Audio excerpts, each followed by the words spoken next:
for that. Now we'll start our voice over race. So we had circulated a form and there were some questions and ma'am will answer. In this session also, we'll float a form and the same anonymous form. And if you have any questions after these questions, which were already asked, more questions can be taken. So currently we'll just start off with the questions. Sriga? Thank you.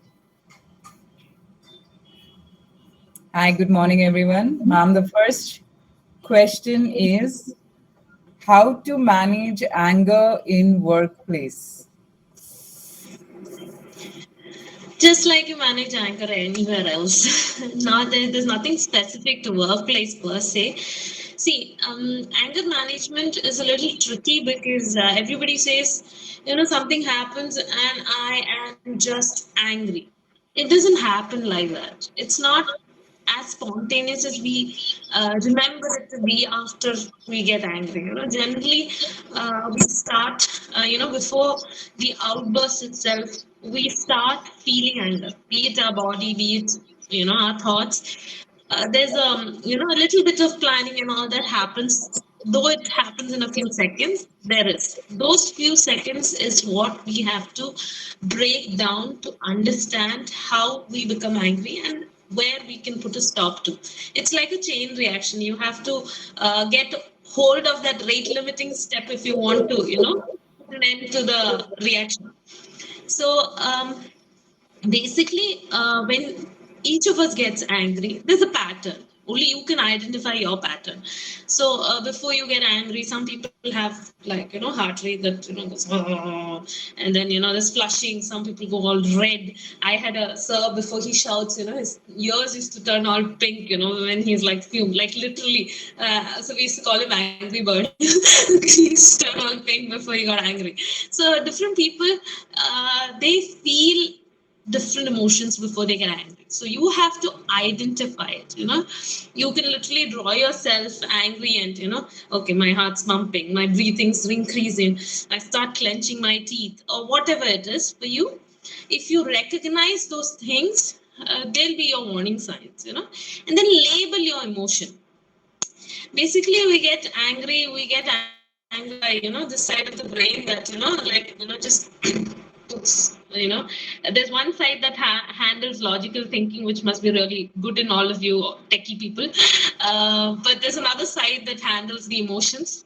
So if we shift that emotional brain that's like ready to explode slowly to the logical brain, at that moment you'll get a control. So what you should do is, when you're getting angry and you identify it then and there, you begin to shift it slowly to your logical side, where you can label it. Generally, where everybody, including me, when I get angry with my kids, I go like, I'm angry, so you're labeling it as I am angry. Avoid that. Whenever you label, stick to labeling it like I'm feeling angry. It is different from you. It's a feeling. It is not you. Okay, so that itself will make you, okay, it's a feeling, I have control over it. Okay, that's the first thing you have to identify, then you have to label it. Then if you have a pattern, like you said, it's in workplace, generally workplace, in specific situations, there's generally a pattern. Something, that keeps happening again and again, which kind of ticks you off. So if there is a particular problem that keeps repeating itself and causes you to explode, it's better that you find, when you're like calm, find a solution to that problem, rather than every time that happens you burst out. If there are some people who are finding it difficult to work with certain things, and you just keep expecting them to finish it off, maybe they have not understood properly how to get it done. There might be different reasons which you might have not sat and thought about before actually going out and taking it out all on them. And generally, especially in a workplace situation, and even in couples, I use this, whenever you're angry, you're angry, and whatever you say is going to be, something that is going to hurt the other person, opposite to you. Most likely, we are all human beings. So try to stick to I statement. Like, I'm upset because you did this, rather than, why don't you do your work? it's a you statement as opposed to an I statement. It kind of takes the edge off what you're trying to say. It'll, the consequences of your anger will be much lesser, especially when you're handling anger in a workplace situation. You're going to be there. That workplace is not some place, it's like a second home. You can't just change the home in like 2-3 days. You don't like it, you can't change it every time. So it's going to be your place for a considerable amount of time, and you have to make sure it's a pleasant environment, and the other people involved in that place also have to be happy around you if you want to be happy. So it's like a community living, avoid using you statements, stick to I statements. And people get angry at us also, not just we getting angry at them. So if somebody gets angry at us also, don't hold grudges. Always there are times when we lose it also. So try to remember that, not to hold grudges. The other reason why I say not to hold grudges and to forgive, it's not because, we all want to have a big heart, we're very generous, we want to forgive everyone. No, it's a very selfish thing to forgive actually. You forgive others, you feel better. It is not for others that you're forgiving. If you keep holding on, oh, that person's doing this to me, that person is like that to me, he doesn't like me. Every time you think this, you feel worse. So the moment you say, let him do what he wants, I'll mind my own business, you feel better. It's not for him, it's for yourself. So, and then there's always the simple things that you can do, like, if you're like not able, if you have like 2-3 days that you repeatedly see you're losing it, maybe you can try taking a break, do some relaxation and all that. So these are some simple tips. There's so many questions, so I think I should keep it short. Right, next one. Next one is, one small problem can ruin my mood for a few hours. How to move on from it and get back to being normal self? Okay. There are some problems, they're like sticky problems, they stick and then they don't just like go, they're like this Fevicol and Fevibond and Feviquick, different degrees of stickiness they'll have. They stick and they just don't leave you. Okay. So there are other aspects of it. So how sticky, it might not be just the problem, it might be how you are also that makes it sticky. Like, if you put glue stick on maybe plastic, you have an OHP sheet and you try to stick it with glue stick, it might not stick well. So if you are a person who lets things, just wash off, you won't have those sticky problems. So there are different factors that make the stickiness happen. Some of them can be if you're like anxious or depressed, generally you might find it difficult to, clear your mind of all the clutter that is there.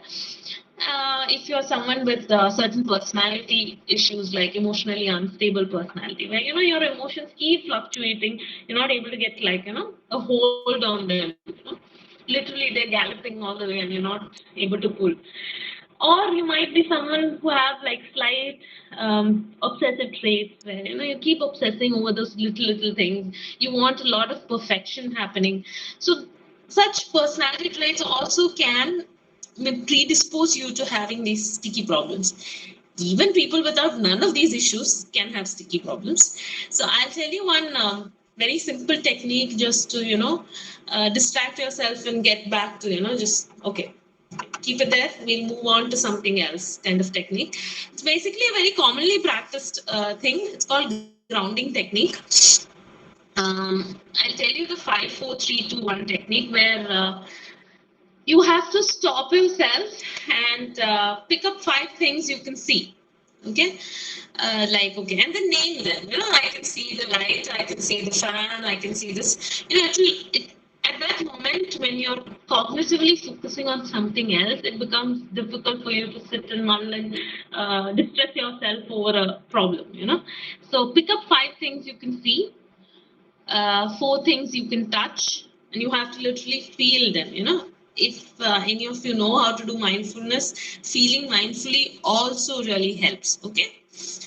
Then close your eyes and listen to 3 things you can hear in the environment. You can pick up things, or you can just put some music and maybe you have to appreciate what you're listening. You're not just like putting it there and then you're going back to thinking about the problem. You have to actively listen. Okay. Then two things you can smell. Maybe smell a perfume or coffee, something, smell. And last, taste one thing. Okay, something you can taste.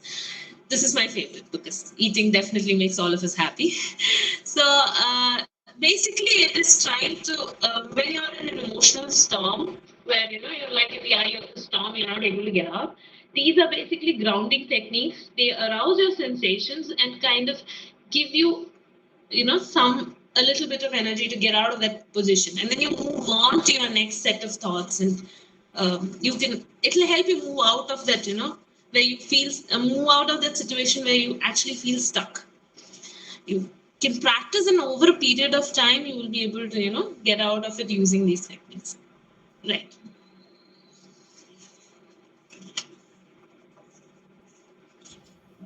Done.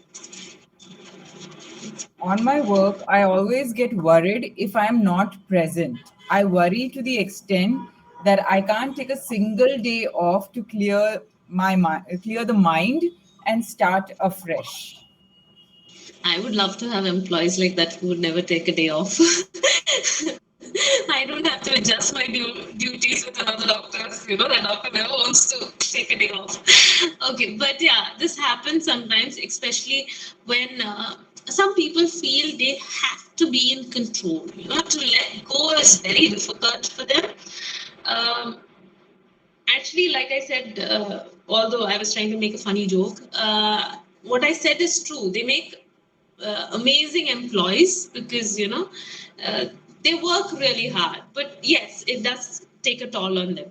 Usually such people are more predisposed for anxiety, and yes, like I mentioned earlier, personality, like especially anancastic personality, where they obsess about little things. They need everything to be perfect. They're a little perfectionist, and they feel that they do their work really well, so they kind of feel that when others do it doesn't come out that well because the amount of dedication they put into their work cannot be easily matched by someone else. So that kind of makes it very difficult for them to let go and give someone else that responsibility. But which is why they may not trust anyone else to handle it as well as they do.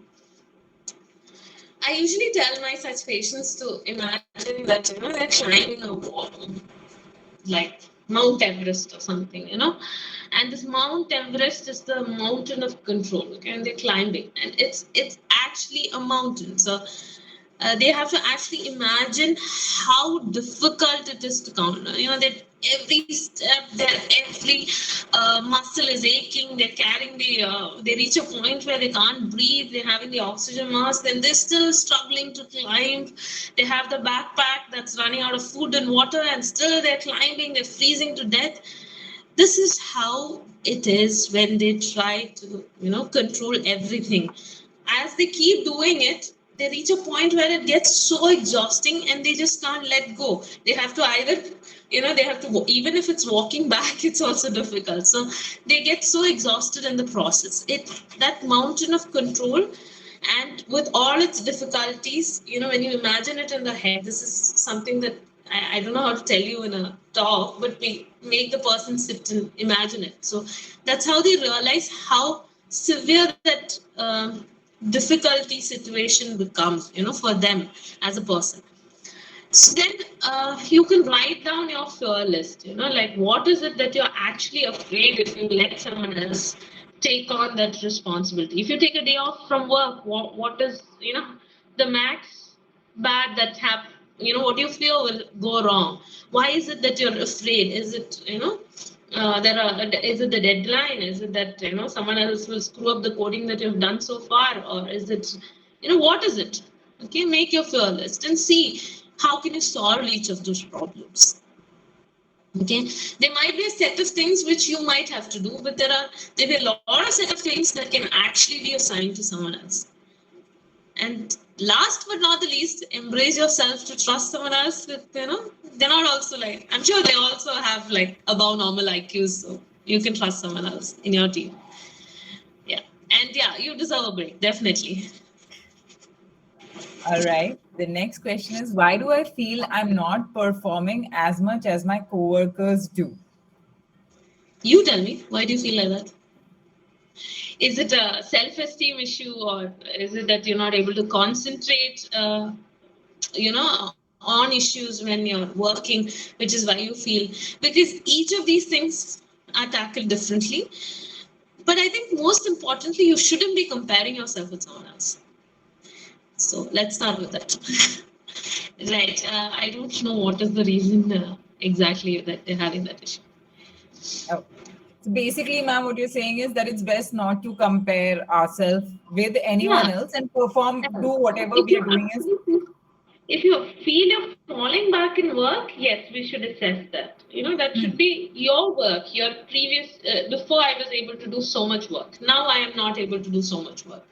That is how you should compare. Not like he's doing so much work, I'm not doing so much work. That's not fair.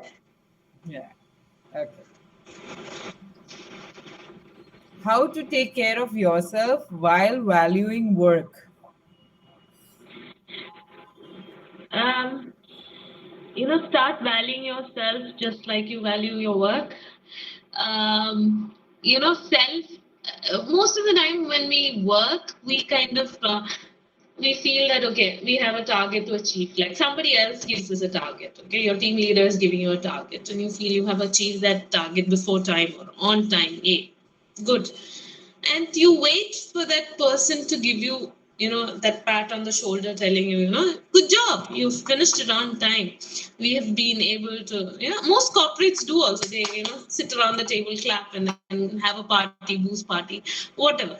But sometimes I think you should start practicing self reward also. You should make it a point that I don't have to be given rewards by someone else. If you feel you have done your share of work for that day, maybe that a day off or party, or a day at the spa maybe.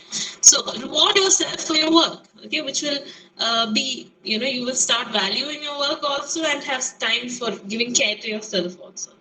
And generally you have conflicts with I find people find it difficult to take care of themselves, and while continuing their work, it's primarily because they feel either they're not that happy with that work, the job situation, or then something is they're not gelling in that well. If that is the situation, you have to identify, are you happy at your workplace, and always take responsibility.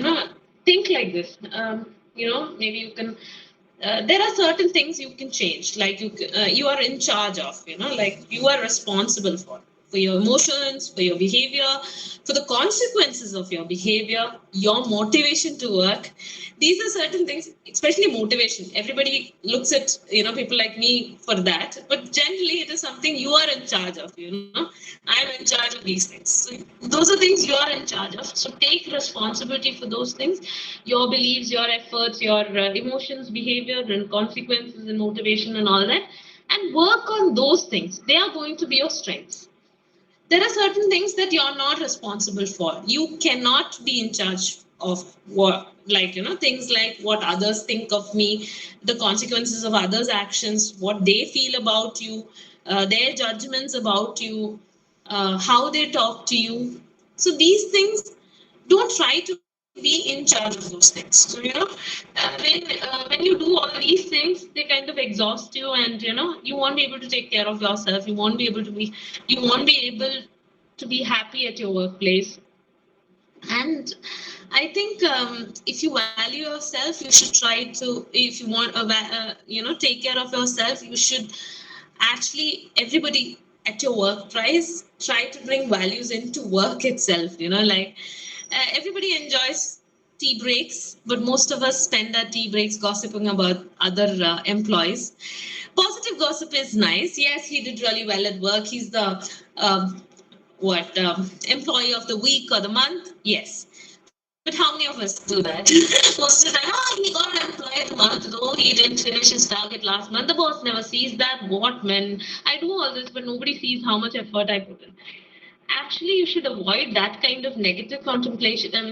Judgments and gossip. And basically, if you have you do that with your friend, you're creating a culture where it will be done at your workplace. Today, you're not the target. Tomorrow, you'll be the target. So I think everybody at workplace together should take, you're a team. Stop bitching about someone else in your team. So, work as a team. And the other things, yes, if you want to take, you will have to put slots where, I'm sure every company will give certain breaks where, you can take, you can work out or, take a snack break or whatever it is. And everybody feels that it is something that takes a lot of time. No, there are workouts that can be done in 10 minutes. You don't have to keep, I don't have time for a 1 hour workout session. No, that's not necessary. So these tiny breaks, I'm sure everybody gets. So you can use that time productively. So that way you can be happy yourself and maybe improve the environment in your workplace also. Right.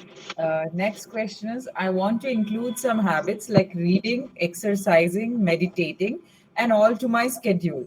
But when it comes to it, I just procrastinate and end up never doing it. For instance, I keep a book on my bedside so as to read it before going to bed. But I get tired from all the coding and stuff that I just end up going straight to bed. Uh, I don't know if this is the answer you want from me, but if you are tired, you should go to bed because I am someone who watches completely for sleep. I would know from my sleep seminars how much importance I give to sleep. So I don't want this. These are techniques which you use for de-stressing, but it seems like you're stressing over these de-stressing techniques like exercise, reading, and all this. Yes, but procrastination is a whole different thing. That is something you have to work on. I think you have put a lot of targets, but maybe you can pick one habit at a time. If you try to start reading, exercising, meditating all at once, nothing will happen. Start with one at a time. Whatever you find easy, start and follow it through for a period of 3 months or more consistently before you pick on a new habit to learn. See, learning habits are not that easy, they take a lot of practice to become a habit. Okay. So you will have to give it that much time for it to come naturally to you. Then another technique that you can try is you can link it to another habit that you already have. Like, why do we all brush in the morning is more likely because every time from childhood you've woken up in the morning and the first thing you did was brush your teeth with Colgate or Close-Up, and you have to, now you feel that you have to feel that minty taste in your mouth.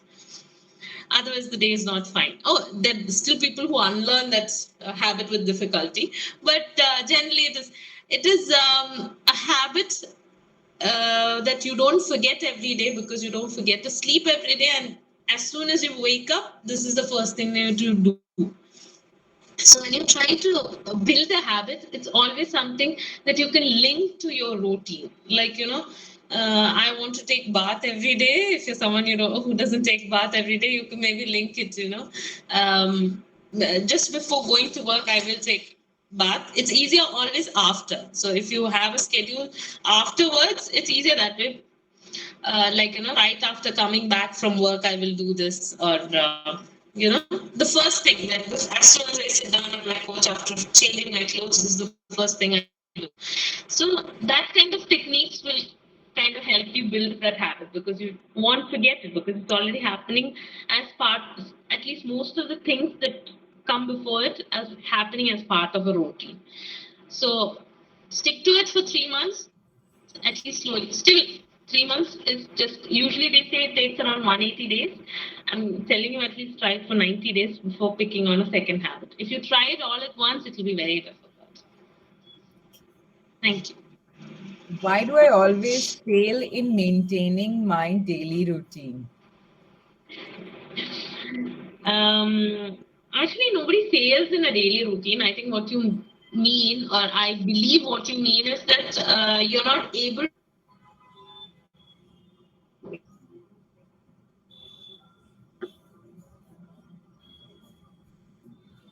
Is it just me or ma'am is frozen?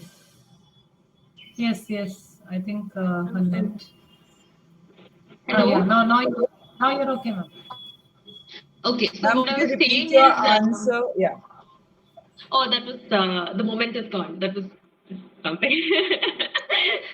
Never mind. Yeah, so I'll get to the answer.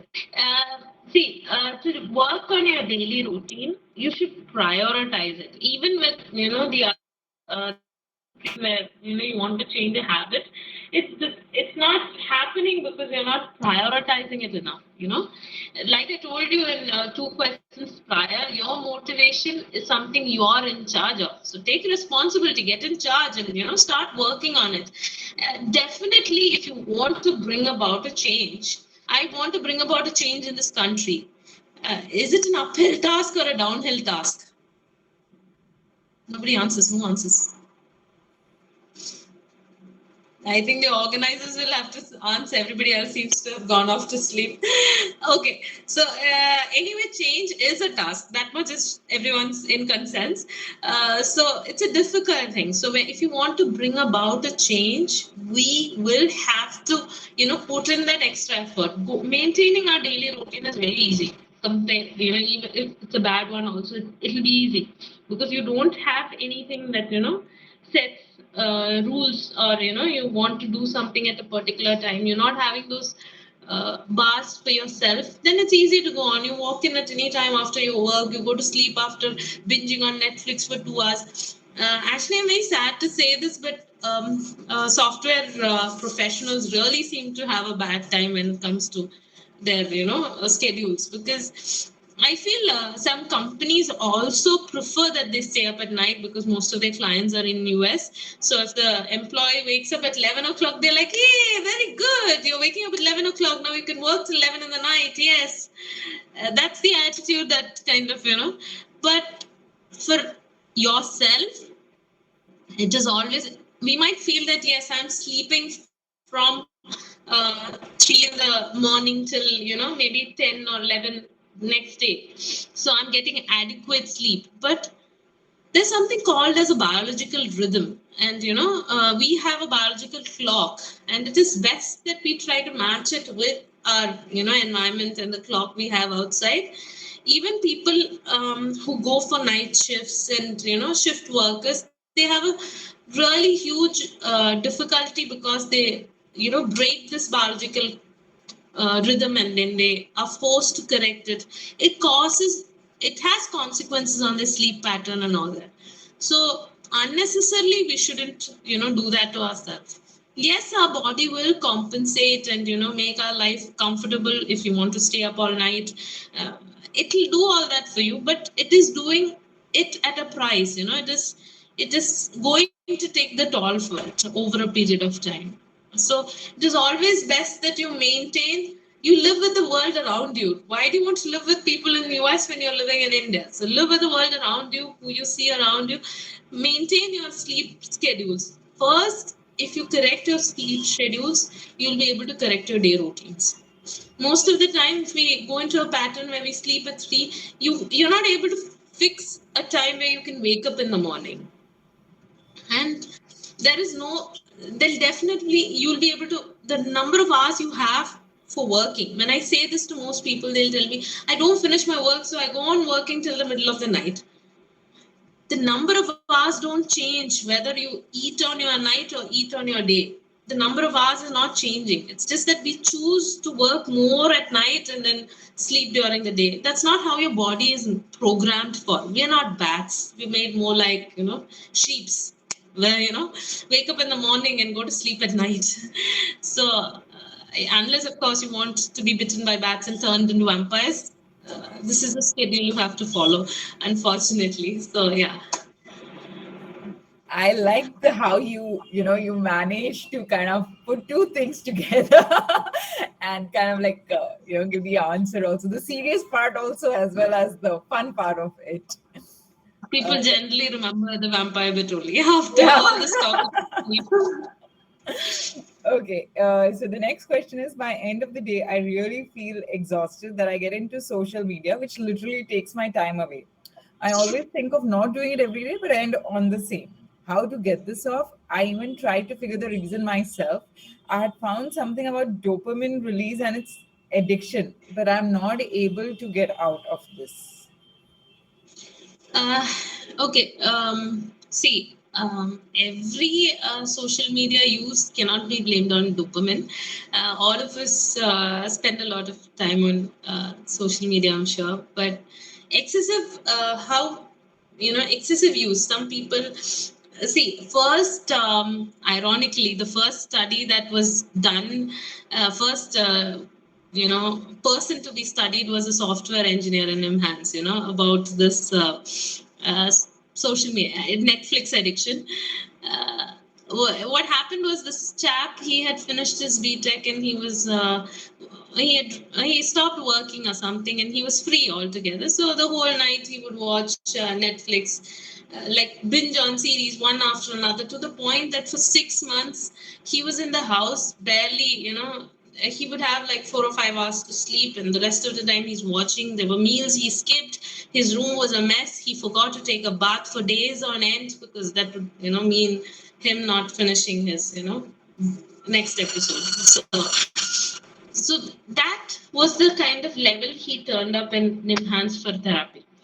So it does happen that way. So what they were saying is that dopamine is a neurotransmitter that has been vastly studied under addiction, primarily for cases like alcohol abuse, substance abuse, drugs, or everything from opioids to heroin or cocaine or cannabis, everything. So these things, what they say is, but dopamine is not such a bad guy, yeah? And they're not only in that. It's not only that these things that dopamine comes, it's really bad. No, if I eat an ice cream, I feel good thanks to the dopamine that is secreted. Sex makes you happy because of the dopamine that is secreted. So everything that is normal, that gives you pleasure, not happiness, but pleasure, is directly related to this neurotransmitter. So it is actually quite an important thing. What happens is, I will tell you with respect to substance abuse so that it's a little easier to understand. What happens is, if I use alcohol or substances of abuse, be it meth or these things are rampantly used. When I use these substances, what happens is, usually if I get, maybe this is very simplistic, like a schematic diagram I'm telling you, it's not the real measurements or anything. For example, if sex would give you 50 shots of dopamine, a shot of meth or heroin would probably give you 250 or 300. So you do a substance like that, there's hardly any effort taken. The other takes a lot of cajoling and going on dates, so many things, and finally just 50 units.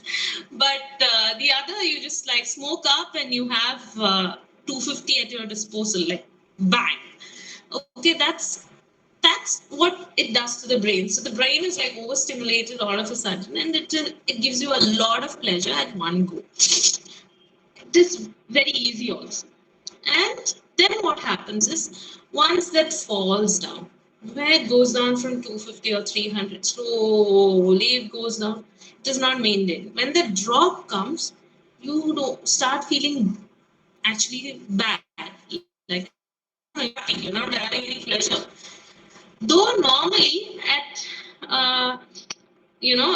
50 or 70, you would have been like really on top of the world. Now you're feeling sad at that point when your brain is at that level, because you have experienced 250 and 300 and you're now down. You're not feeling happy anymore, because compared to that, this is shit, man. You'll be like that. So, sorry, should mind my language. And so these things, you fail to enjoy the other things in life. Gradually, I get a dopamine high when I get a hug from my daughter. If I'm into substance use, I stop enjoying that. I stop enjoying a call on the phone with my husband, or maybe my old long lost friend who's called me up. I don't enjoy these things. These things are just giving me, what, 20 shots. They're not even noticeable compared to the 250 and 300 I get with substance. So that's how you become addicted to it. And after a period of time, your brain does not let you, it irritates you. Your brain takes over control and irritates you till you give it that kind of this thing. It keeps telling you you're not happy, you're not satisfied, you're not, anywhere without it. So that is what happens. So it is a lower level that happens with watching screens. What happens is when it is easy dopamine. You don't have to do anything. You're just sitting there and your brain is logged on to something. You're not worrying. You're keeping on getting. It's something that you enjoy watching. You're keeping on getting that, and it keeps maintaining. You continue so that every time you off, you feel that it's dropping. And in other kind of social medias, like where messaging and all that happens, some people, you would have noticed, even if the phone's not ringing, they have to keep checking it. They have fear of missing out. Like whether someone's messaging them, going to message them. Why haven't they messaged me? Oh, are they messaging me behind my back? They're not messaging me, they're messaging everyone else. So these kind of things. So a lot of different ways social media used, depending on which platform you're using, can affect you. There was a study done which kind of rated all the social media platforms. Can anyone take a guess? Maybe you can put it on the chat box. What would have scored as the worst social media platform for mental health, not for use? Any Instagram? Yes, it ranked second, not first. Twitter was a little down. YouTube was way down. It was Snapchat. Yes, Snapchat is one of those techniques where it is completely on photographs. Everybody wants to live and thrive on those photos. There, Instagram basically works. Yes, even the filters. Yes, somebody has put them. So Instagram also works along the same principle, but Snapchat kind of got the price. Okay, so what can you do about this? There's something called as digital detox, just like you detox from alcohol. When we de-addict patients from alcohol, we kind of ask them to get themselves admitted for like a period of 21 days so that they're completely abstinent during those periods, during which time we help them get out of their addiction. So it is very difficult for us to get away from our phone for a period of 21 days or 42 days or whatsoever. The minute I mentioned, can you put it away for like 6 hours, they'll be like, 6 hours? No, ma'am. When I wake up in my sleep, how will I check the time? That is the first question. I'm like, just if you wake up in your sleep, go back to sleep, turn around, go back to sleep. You don't have to know the time. It's not going to make a difference whether it's 2 o'clock or 3 o'clock that you were woken up. Unless, of course, you have to come back to your psychiatrist and inform that you woke up at 1 o'clock. But otherwise, it's irrelevant. So basically detox begins with keeping your phone away.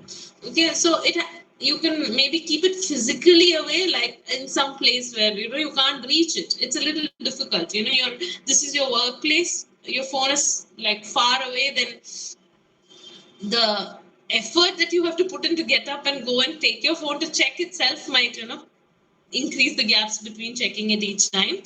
Then avoid using WhatsApp web on your laptop or this thing if it's not completely necessary for your work, or use only your business WhatsApp for those purposes, because I see most employees, even at workplace, because they're not allowed to use the phone during work, they generally have their WhatsApp web on and they get distracted, and you inevitably spend a lot of time on social media.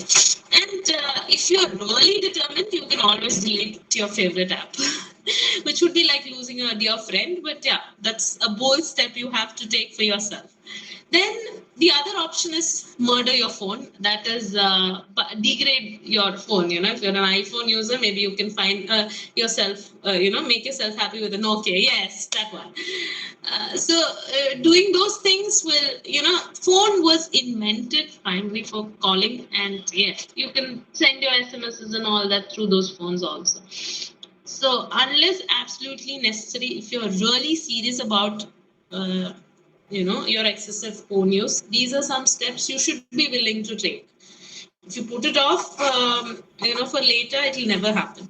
And bring yourself to have areas which are phone free. Like, I will not use my phone on the dining table. I will not use my phone on the bed. I will not use my phone in the bathroom.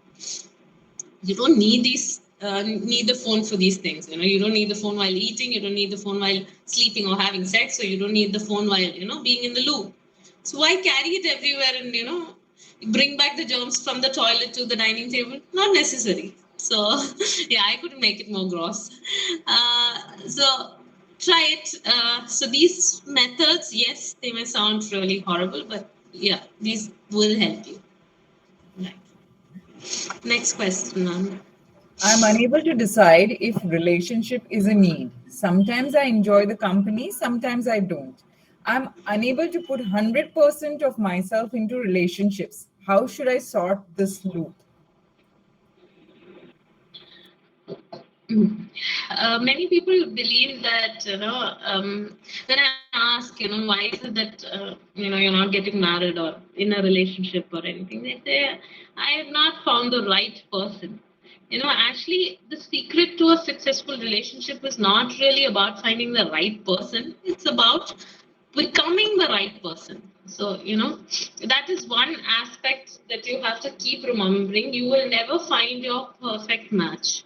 You are not marrying your brother or your sister who was born and brought up in your same home environment with the same thinking styles. And even if you will notice your sibling might be completely different from you, despite they were brought up in the same house with the same parents, with the same provisions.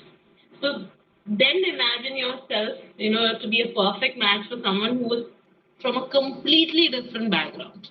Okay, so it's impossible to find someone, who will say, if I say I love painting, oh, you love painting, I love painting too. And if I say I love reading, oh, you love reading, I love reading too. I love Agatha Christie, oh, you love Agatha Christie, I love Agatha Christie too. Either he or she is faking it. It's not happening. It can't happen for all your 100 questions. So it is about seeing, generally couples, if they want to stay together, they have to change together. They can't be this. It's not about, I don't want to sacrifice, or I don't want to, it's not sacrifice or anything. It's because you love that person, you're changing yourself for the better. It's not like you become, if they're abusive, you're taking abuse. That's not what I meant. Okay. In a healthy relationship, you have to change together. Both of you have to find parts where, you fill in each other's gaps. That's how a perfect relationship is. It's like a puzzle that falls perfectly in place over a period of time. So if you feel you're not able to put 100% of yourself into that relationship, you have to ask yourself, is it with just this person, or is it all the time? Are you having commitment issues, or is it that you feel that you don't fully want to be in this particular relationship? So if it is a commitment issue, you have to handle it and correct it, because it's not fair. If it is this particular issue, this particular relationship, I think you should speak to that person if you're not happy in that relationship. But yes, don't go looking for the right person. You have to, you find someone and then you just like get along. See, it's not that only love marriages worked so far. No, arranged marriages worked because they changed. Only people who were rigid themselves and couldn't change would have, had the blow. Even in love marriage, when you fall in love, they would, like I told you initially, they'll say yes to all your questions just because they want to impress you. That they cannot maintain throughout their life, because it's not who they are. Either they change parts of themselves to, fit you into their environment. Then only the relationship will work. That is for everyone, both sides of the coin. Yeah. Okay. I have the insecurity that maybe I'm putting all my eggs into one basket regarding career. I'm fully focused on continuing my internship where I'm also assured a full time role and I love my job. But there's always this insecurity that what happens if some issue arises and I'm fired from work. Even though I know I'm skilled enough to get another job, this thing worries me sometimes. Uh, okay, it was my daughter's birthday like 2 weeks back. And this time we thought, COVID is over, and we'll have a full on party this time, because for the last 2 years she's missed two cakes. So I said, I will order your two tire cake. Okay, and she immediately went through YouTube. How do they put this one cake to the other? And then she saw that they had supports inside, and so then in one of those videos she saw that you should be really careful while transporting it, because it's one on the other, and if you shake a little, also the entire cake's beauty goes down the drain, because little change would mean it's a mess. So she kept coming back to me and asking, should we, go back to buying just one layer, because, they're bringing it from Kadavantara, two layers, what will happen? What if, something goes wrong and my whole party would be ruined, because, you ordered a two-layer cake. So I said, okay, you want to make it one layer? She's saying, no, I want two layers. Then only there'll be enough cake for everyone. Whole night that day she didn't sleep. The next day is her party night, she's not sleeping. And how will I sleep till the cake is here? How will I know that uncle? Call him up and tell him not to bring it on the bike. He should bring it in the car itself. Otherwise, if he puts the brake, then also if he puts the brake, it might fall. This was her, constant this thing. But yeah, like most of the time, the cake came, thankfully, no problem. Party went well. Everybody had a good time. So this is how she had a bad day, because she kept catastrophizing about the worst possible outcome, from a situation that should have been really good. It was a birthday party, so it should have been one of the best days of that year for her. And the whole effort everybody put was to make her just put that smile on her face, which wasn't happening, because she kept catastrophizing about what could go wrong, which is exactly what you're doing. You love your job, you're happy in your place, you're lucky to have gotten the job in the first place, and you were smart enough to land yourself there. So, and you're working decently well, nobody seems to be having a problem. What is the point in worrying if you will someday have some problem? See, basically, future is beautiful because it's an unknown future, and unknown future is it's something we all have. It's like you can look at it's unknown, so you can look at it as a dark and forbidding evil storm there, slowly going to take me away, or you can look at it as a pleasant surprise, like my daughter's birthday party. It can be nice. Who knows? Don't worry over it now. Yeah.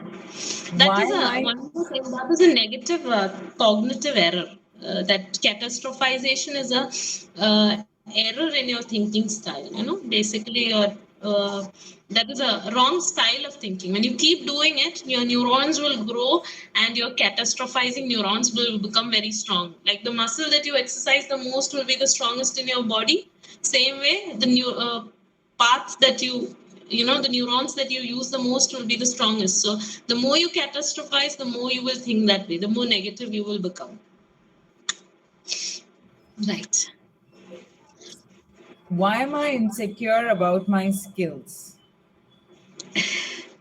Again, something that person should tell me more about. I'm so sorry. Too little information to say anything about. I don't know what skills can we. If the person is ready to give some more details in the chat box, I'll be willing to answer. Right.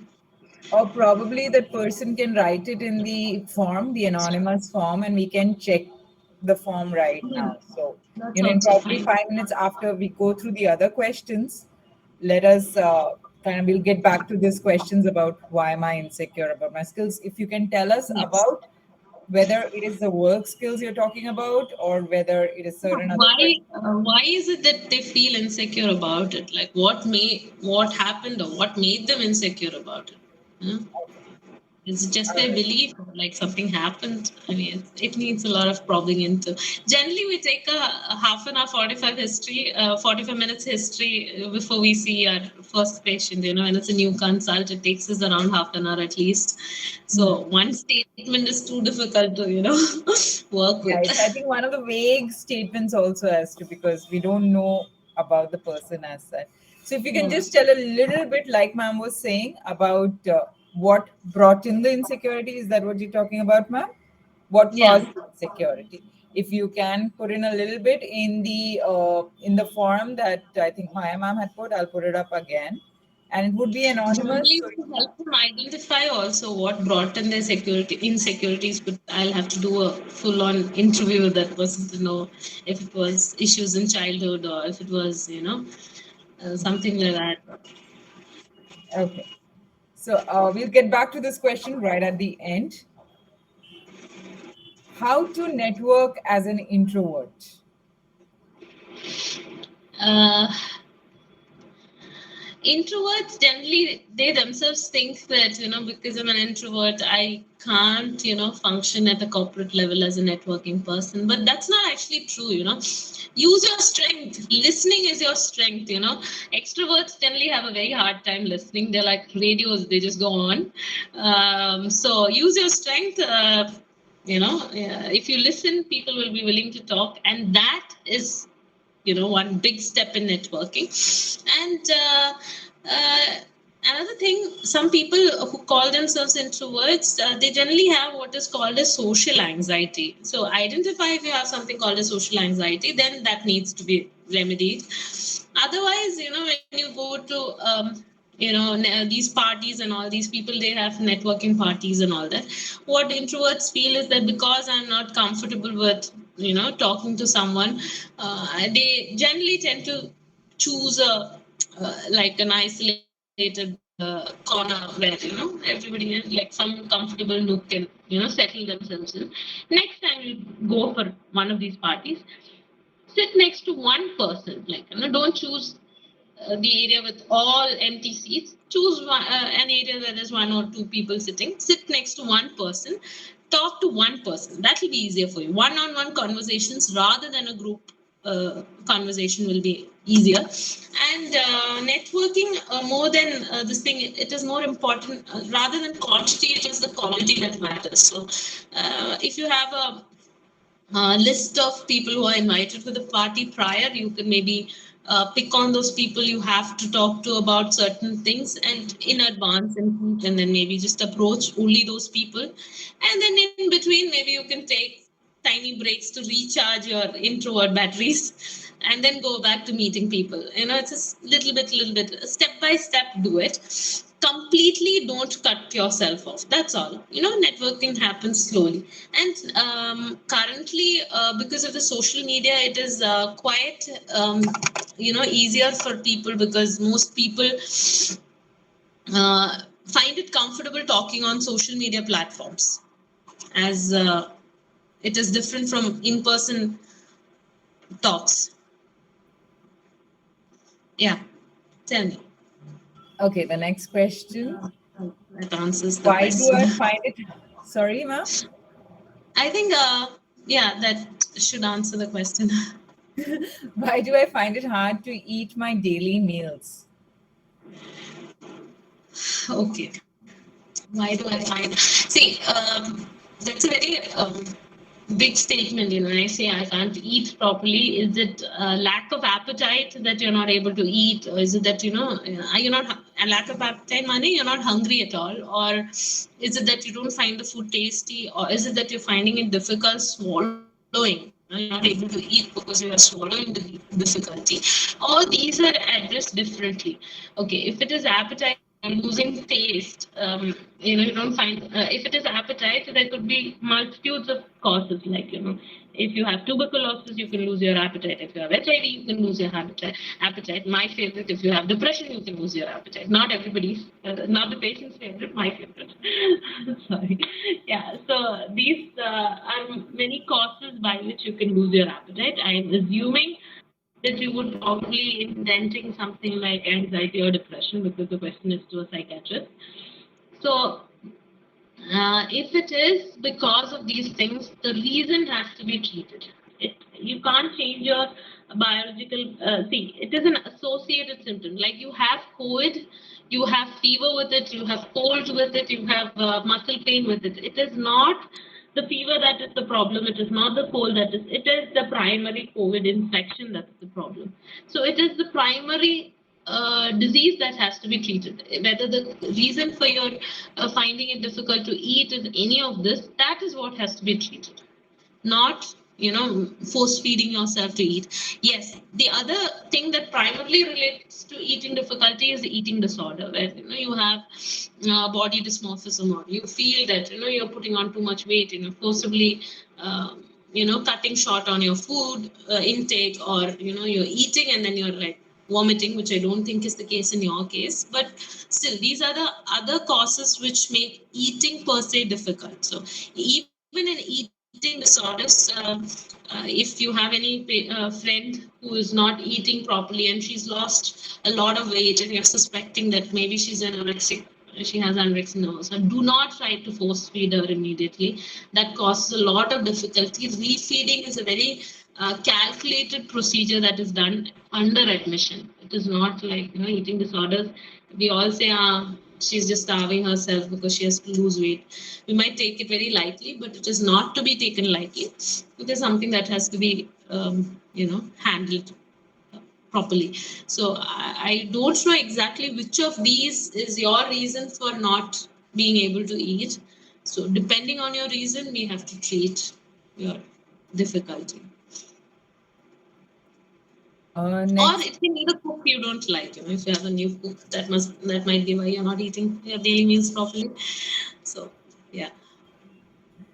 Okay, next question. I'm leading a small team and I'm largely responsible for their career progression.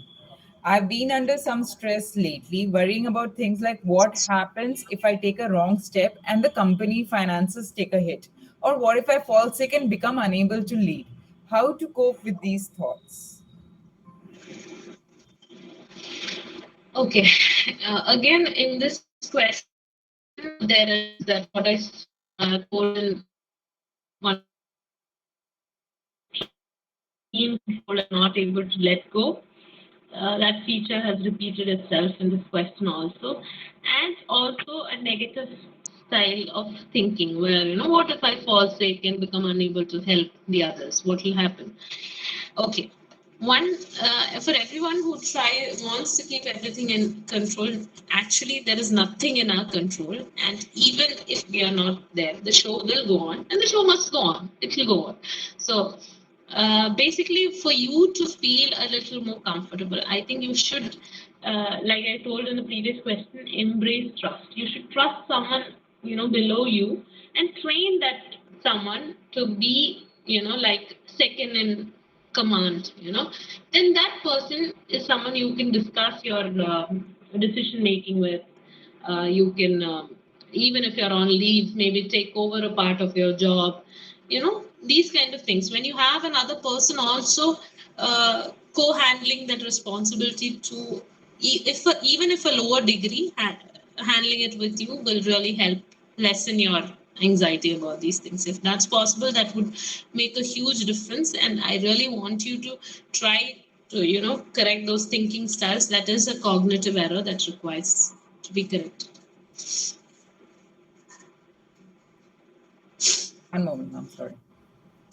All right. What should I do when a friend is going through panic attack? How to understand their needs and how to kind of like how to understand their needs. And there was another question similar to that, which was like, how do we know a person is, what are the symptoms that we can Yeah. get to know by looking at the person that he or she See, is unaware? panic attack is something very difficult to be taught to someone or explained to someone. It is experienced at a completely different level. Okay, it is like women saying, delivery is like this, and men just fail to understand. Panic attack is one of those mysteries. Yes, we like when you see a lot of people repeatedly telling you about what they go through, you start developing an empathy towards them. That's how I have. But yes, still I feel bad for those people who actually experience panic attacks. Textbook description would be like they feel like they're dying. It's like a mortal fear. People experience increased heart rates, perspiration, like they sweat everywhere, and some people feel dizzy, some people feel lightheaded. actually they faint, they just feel the heart rate, they feel the surroundings dimming. They sometimes, some people say, I feel like I'm not real, or some people feel their surrounding is not real. So these experience changes for all of them, but all of them experience it with a degree that is very severe, and after that they fear it will happen again. That is the worst thing that a panic does to a person.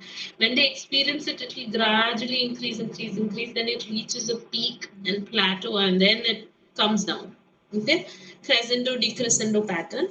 But even after it's come down, it leaves that person with an anxiety, like it's called as anticipatory anxiety. You anticipate a second panic attack and you live in that fear, which is not great, because you experience a horrible thing and you're like constantly in that fear. Oh my God, will it happen to me again?